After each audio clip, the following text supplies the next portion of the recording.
पंचतंत्र की कहानियाँ। नगर के पास बरगद के पेड़ पर एक घोंसला था जिसमें वर्षों से कौवा और कौवी का एक जोड़ा रहा करता था। दोनों वहाँ सुखमय जीवन व्यतीत कर रहे थे। दिन भर भोजन की तलाश में वे बाहर रहते और शाम ढलने पर घोंसले में लौटकर आराम करते। एक दिन एक काला सांप भटकते हुए उस बरगद के पेड़ के पास आ गया। पेड़ के तने में एक बड़ा खोल देखकर वह वही निवास करने लगा। कौवा कौवी इस बात से अनजान थे। उनकी दिनचर्या यूं ही चलती रही। मौसम आने पर कौवी ने अंडे दिए। कौवा और कौवी दोनों बड़े प्रसन्न थे और अपने नन्हे बच्चों के अंडों से निकलने की प्रतीक्षा कर रहे थे।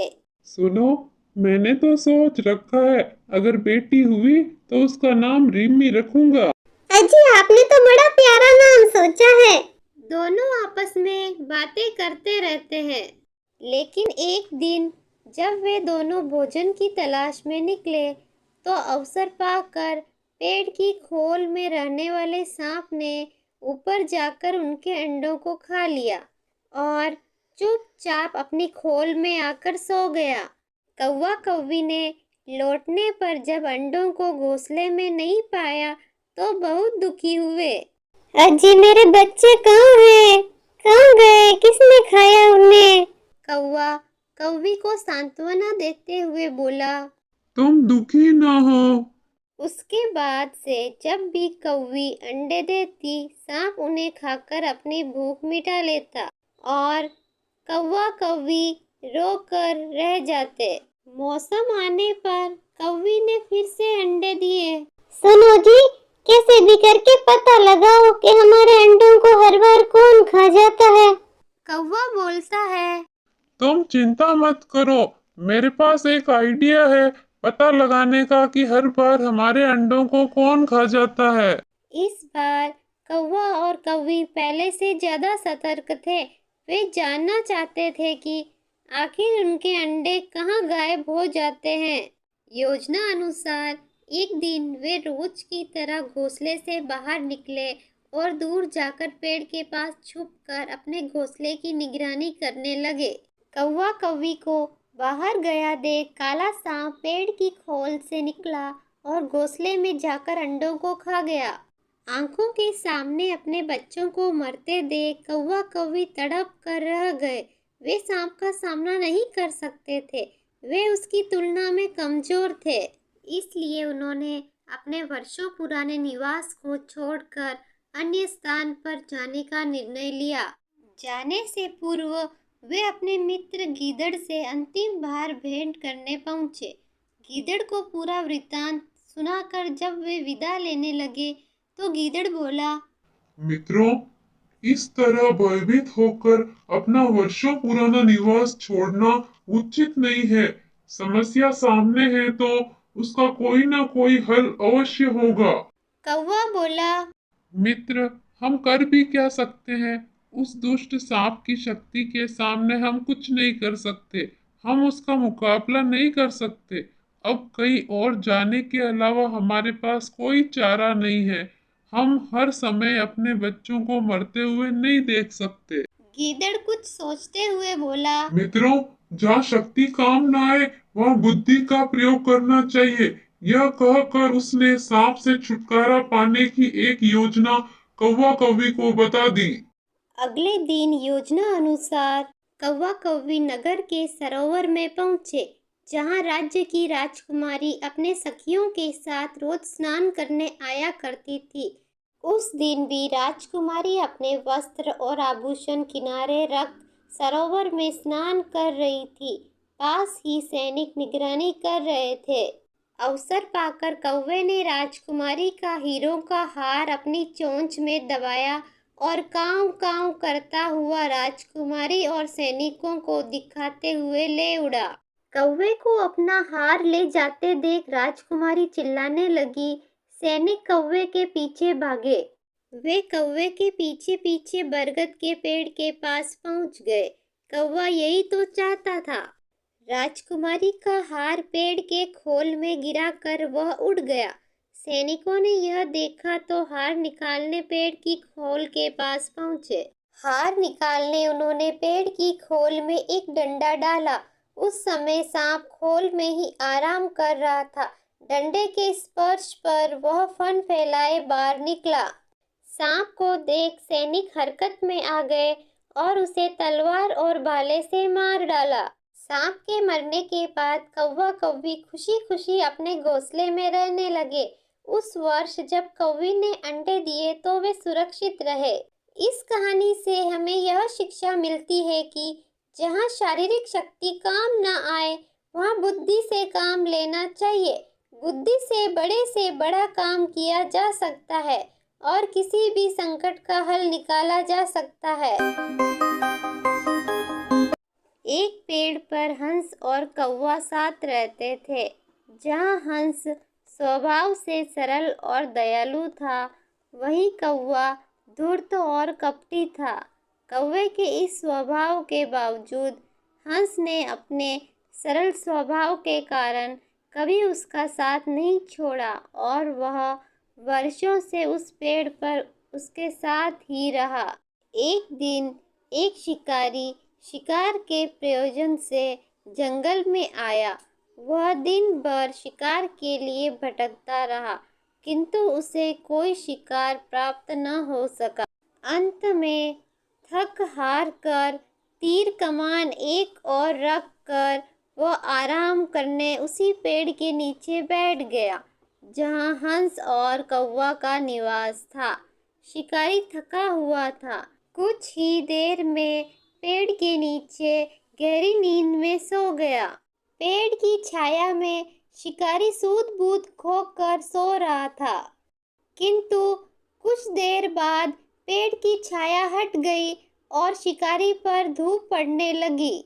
जब हंस ने शिकारी पर धूप पड़ते देखा तो उसे उस पर दया आ गई। दोस्त, ये शिकारी गहरी नींद में सो रहा है, लेकिन धूप की वजह से इसे परेशानी हो रही है। हमें इसकी मदद करनी चाहिए। हंस की बात सुनकर कौवा बोला, ये शिकारी है और मैं शिकारी की मदद क्यों करूं भला? तुम्हें मदद करनी है तो करो। हंस ने अपने पंख पसार लिए ताकि शिकारी को छांव मिल सके, लेकिन कौवे ने जब यह देखा तो अपनी धूर्तता से बाज नहीं आया। उसने शिकारी के मुंह पर बीट कर दी और वहां से उड़ गया। मुख पर बीट पड़ते ही शिकारी उठ गया। उसने ऊपर देखा तो हंस को पंख पसारा हुआ पाया। उसने सोचा, अवश्य इस हंस ने मेरे मुख पर बीट की है, छोड़ूंगा नहीं आज तो मैं इसे। उसने झट से अपना तीर कमान उठाया और हंस पर निशाना साध दिया। हंस वहीं तड़प कर मर गया। इस कहानी से हमें यह शिक्षा मिलती है कि बुरी संगत का फल बुरा होता है, इसलिए बुरे लोगों से दूर रहने में ही भलाई है। एक जंगल में एक कौवा और हिरन रहते थे। दोनों में गाढ़ी मित्रता थी। दोनों अक्सर साथ में रहते और मुसीबत के समय एक दूसरे का साथ देते थे। हिरन हट्टा कट्टा और मांसल था। जंगल के कई जानवर उसके मांस का भक्षण करने लालायित रहा करते थे, किंतु जब भी वे हिरन के निकट आने का प्रयास करते, कौवा हिरन को चौकन्ना कर देता और हिरन वहां से भाग जाता। जंगल में रहने वाली एक लोमड़ी भी हिरन के मांस का स्वाद लेना चाहती थी, लेकिन कौवे के रहते ये संभव न था। जंगल में इतना सुंदर हिरन घूम रहा है और फिर भी मैं उसके मांस का स्वाद नहीं ले पा रही हूँ। फिर लोमड़ी कुछ देर सोचती है और फिर उसे एक आइडिया आता है। क्यों ना हिरन से मित्रता कर उसका विश्वास प्राप्त कर लो, फिर किसी दिन अवसर पाकर उसे दूर कहीं ले जाऊंगी और उसका काम तमाम कर दूंगी, तब जी भरकर उसके मांस का भक्षण करूंगी। उस दिन के बाद से वो ऐसा अवसर तलाशने लगी जब हिरन अकेला हो और कौवा उसके आसपास न हो। एक दिन उसे वह अवसर प्राप्त हो ही गया। जंगल में उसे हिरन अकेला घूमता हुआ दिखाई पड़ा, तो धीरे से उसके पास पहुंची और स्वर में मिठास घोलकर बोली, मित्र, मैं दूसरे जंगल से आई हूँ। यहाँ मेरा कोई मित्र नहीं है। तुम मुझे भले लगे, क्या तुम मुझसे मित्रता करोगे? मैं तुम्हें जंगल के उस पार के हरे भरे खेतों में ले चलूंगी। वहाँ तुम पेट भर कर हरी घास चरना। हिरन लोमड़ी की मीठी मीठी बातों में आ गया और उससे मित्रवत व्यवहार करने लगा। उस दिन के बाद से लोमड़ी रोज हिरन के पास आती और उससे ढेर सारी बातें करती। एक दिन कौवे ने हिरन को लोमड़ी से बातें करते हुए देख लिया। उसे लोमड़ी की मंशा समझते देर न लगी। लोमड़ी के जाते ही वो हिरन के पास गया और उसे चेताते हुए बोला, मित्र, ये लोमड़ी दुष्ट है। इसकी मंशा तुम्हें मारकर खा जाने की है। प्राण बचाने हैं तो इससे दूरी बनाकर रखो। हिरन बोला, मित्र, हर किसी को शंका की दृष्टि से देखना उचित नहीं है। लोमड़ी सदा मुझसे मित्रवत रही है। विश्वास करो, वो शत्रु नहीं, मित्र है। उसके द्वारा मुझे हानि पहुंचाने का प्रश्न ही नहीं उठता। तुम निश्चिंत रहो। हिरन का उत्तर सुनकर कौवा चला गया, किंतु उसे लोमड़ी पर तनिक भी विश्वास नहीं था। वह दूर से हिरन पर नजर रखने लगा। एक दिन लोमड़ी ने देखा कि मक्के के एक खेत में उसके मालिक ने मक्का चोर को पकड़ने के लिए जाल बिछा कर रखा है। हिरन को फंसाने का यह एक सुअवसर था। लोमड़ी तुरंत हिरन के पास गई और बोली, मित्र, आज मैं तुम्हें मक्के के खेत में ले चलती हूँ। हिरन सहर्ष तैयार हो गया। दोनों जंगल के पास स्थित मक्के के खेत में पहुंचे, किंतु खेत में प्रवेश करते ही हिरन खेत के मालिक द्वारा बिछाए जाल में फंस गया। उसने निकलने का बहुत प्रयास किया, किंतु सफल नहीं हो सका। उसने लोमड़ी से सहायता की गुहार लगाई, लेकिन लोमड़ी तो इस फिराक में थी कि कब खेत का मालिक हिरन को मारे और वह भी अवसर देखकर उसका मांस चख सके।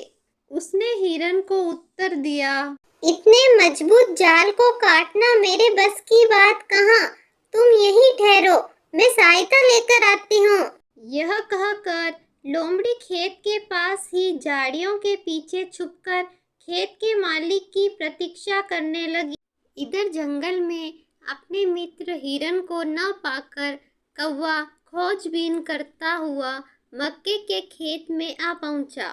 वहां हिरन को जाल में फंसा देख वह उसके पास गया और बोला, मित्र, चिंता मत करो, मैं तुम्हारे साथ हूँ। मैं तुम्हारे प्राणों की रक्षा करूँगा। अब तुम ठीक वैसा करो जैसा मैं कहता हूँ। सांस रोककर बिना हिले डुले जमीन पर ऐसे पड़ जाओ मानो तुम में जान ही नहीं है। खेत का मालिक तुम्हें मरा समझकर जो ही जाल हटाएगा, मैं आवाज देकर तुम्हें इशारा कर दूंगा।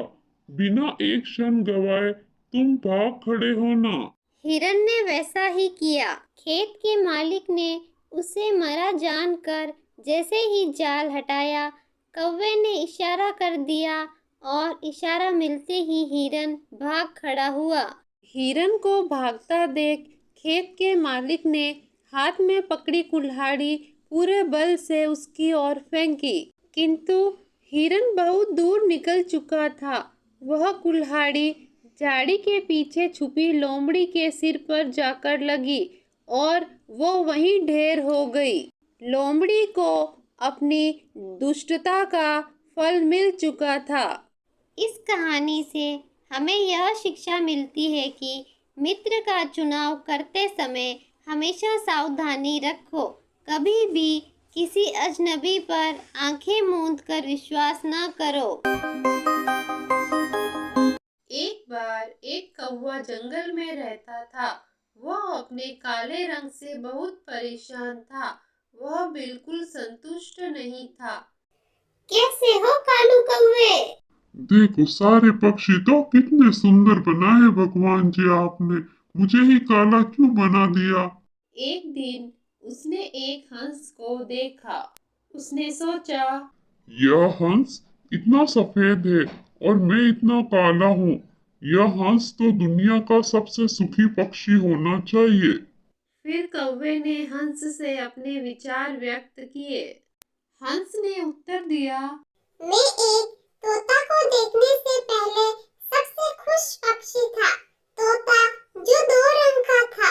मुझे लगता है कि तोता सृष्टि का सबसे खुश पक्षी है।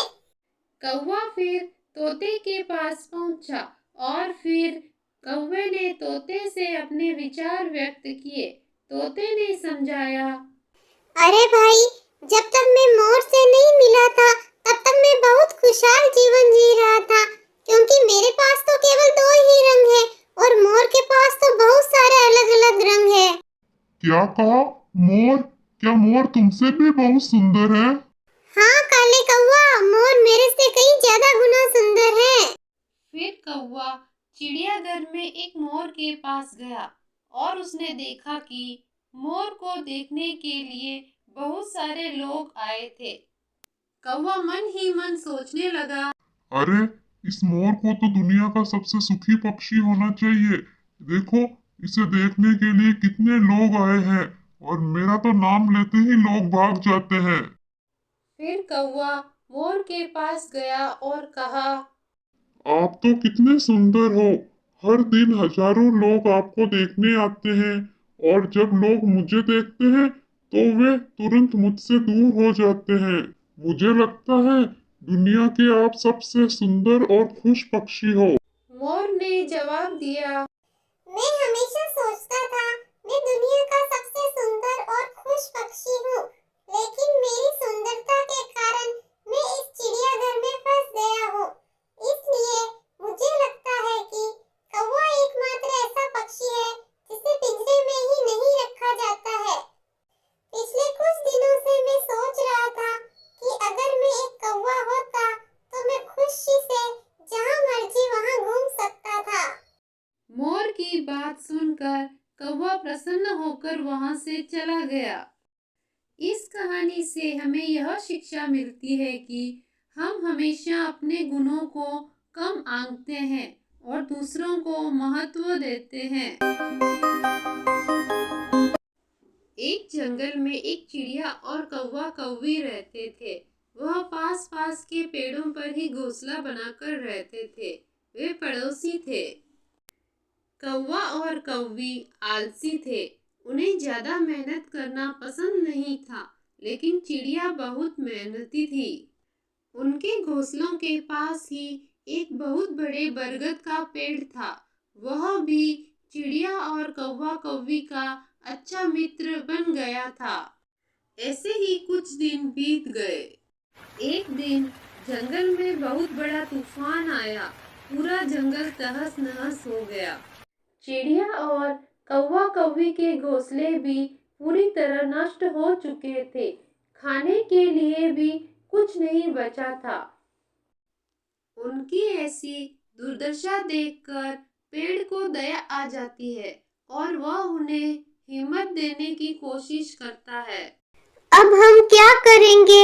हमारे घोंसले भी टूट गए हैं, खाने को भी कुछ नहीं है, पूरा जंगल तहस नहस हो चुका है। कौवा बोलता है, हाँ चिड़िया, इतना तेज तूफान तो आज तक नहीं आया। अब सब कैसे ठीक होगा? तभी पेड़ खुश होकर बोलता है, क्यों ना तुम तीनों मिलकर खेती कर लो। यहाँ थोड़ा पास में ही छोटी सी जगह है जहाँ पर बहुत अच्छी फसल पैदा हो सकती है। जो फसल होगी उसे आधी आधी बांट लेना। तुम्हारे साल भर के भोजन की व्यवस्था हो जाएगी। हाँ, ये तो बहुत अच्छा उपाय है, पर वहाँ तो बहुत काम करना पड़ेगा। सुनो जी, इतना काम मुझसे तो नहीं होगा। अरे भाग्यवान, खाना चाहिए तो मेहनत तो करनी पड़ेगी। इसके अलावा हमारे पास कोई दूसरा रास्ता भी तो नहीं है। अगले ही दिन से तीनों ने काम करना शुरू कर दिया। कौवा और चिड़िया बहुत मेहनत करने लगे। धीरे धीरे उनकी फसल बड़ी होने लगी। वे बहुत खुश हुए। फसल को पर्याप्त मात्रा में बारिश का पानी मिलने से वह तेजी से बढ़ती रही और कुछ ही दिनों में उनकी फसल अच्छी हो गई। ऐसी लहलहाती फसल को देखकर कौवे के मन में लालच आ गया और वह एक दिन कौवे से कहती है, सुनो जी, इतनी अच्छी फसल आई है, हम इसे उस चिड़िया के साथ क्यों बांटे? क्यों ना सारी फसल हम ही ले लें? ऐसा नहीं कर सकते, चिड़िया ने भी तो कितनी मेहनत की है। पर कौवे के बहुत कहने पर कौवे को भी लालच आ जाता है और वह भी अब चिड़िया के साथ पूरी फसल नहीं बांटना चाहता था।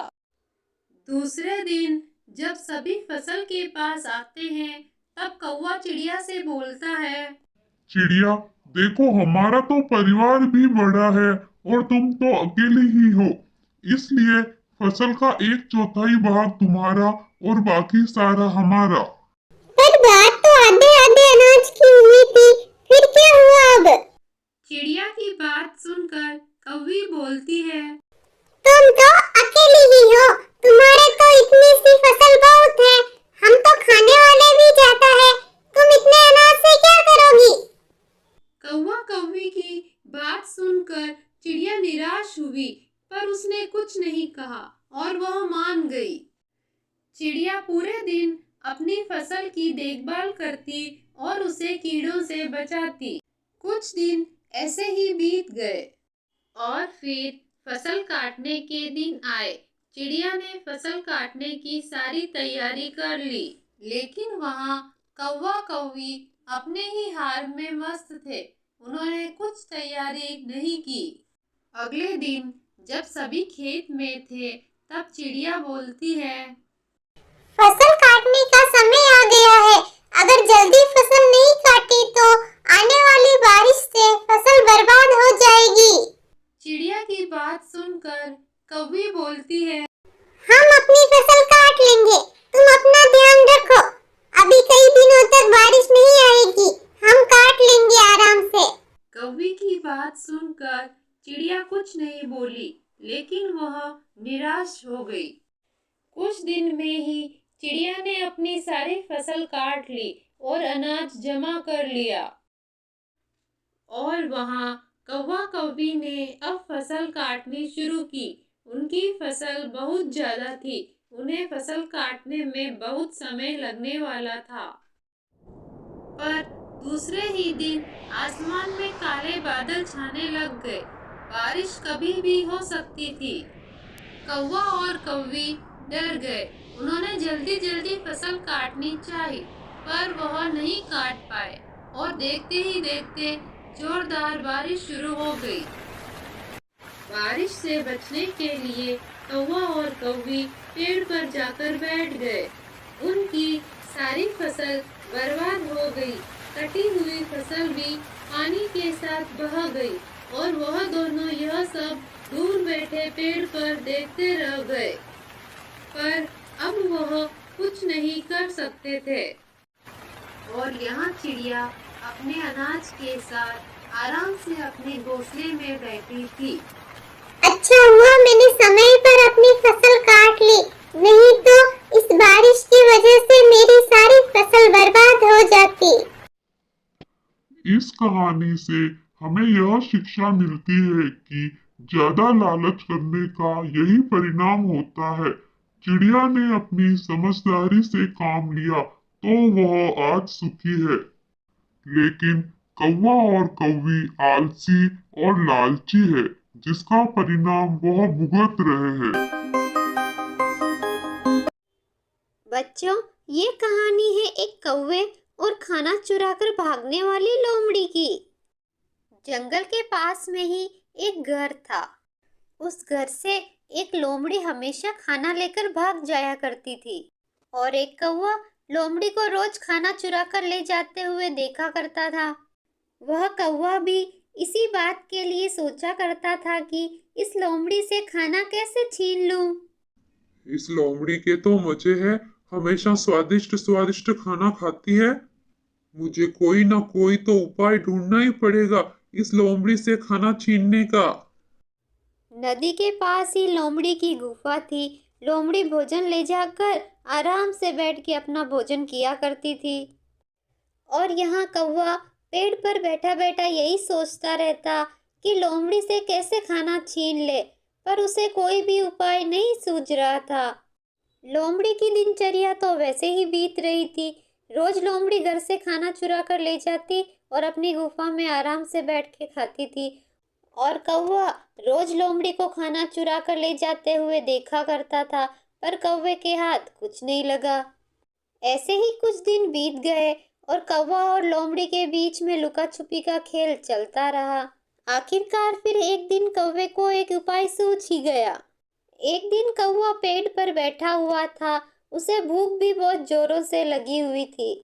वह इंतजार कर रहा था कि कब लोमड़ी घर से बाहर निकले और वो कब उससे खाना छीन ले। तब अचानक से लोमड़ी घर से बाहर निकलती हुई दिखती है कौवे को। लोमड़ी को बाहर आता हुआ देख कौवा अचानक से उसके सामने आ गया और लोमड़ी से कहने लगा, लोमड़ी, ये खाना मुझे दे दो। अगर तुमने मुझे ये खाना नहीं दिया तो मैं घर पे सबको बता दूंगा कि तुम यहाँ से खाना चुरा कर ले जाती हो। कौवे की बात सुनकर लोमड़ी ने कहा, मुझे इससे कोई फर्क नहीं पड़ता है कि तुम किसे बताओगे। मुझे अपना खाना चाहिए और तुम अपने काम पर ध्यान दो। मुझे यहाँ से जाने दो। इतना कहकर लोमड़ी वहां से चली गई और कौवा लोमड़ी को देखते ही रह गया।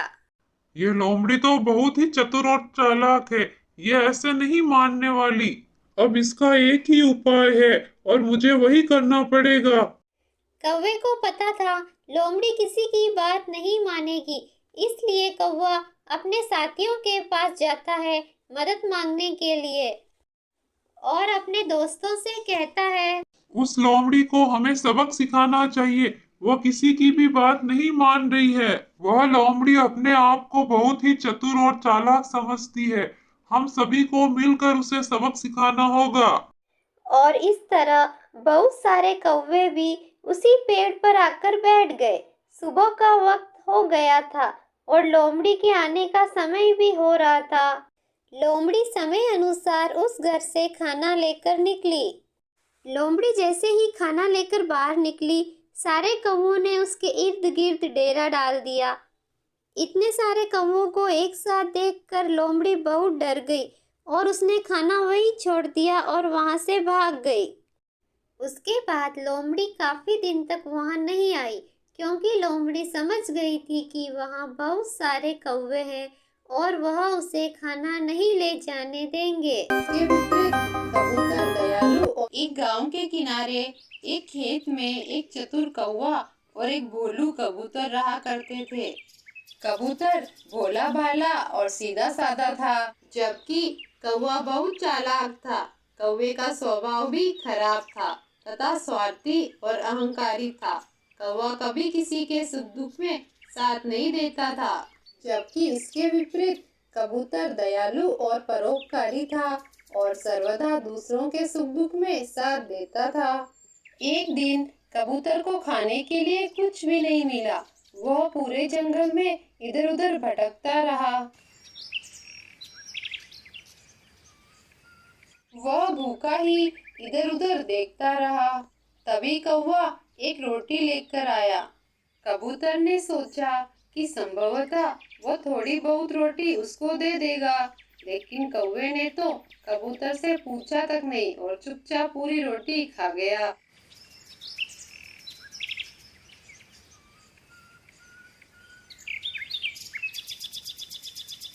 थोड़े दिनों बाद एक दिन कौवे को खाने के लिए कुछ नहीं मिला और कबूतर को रोटी मिल गई।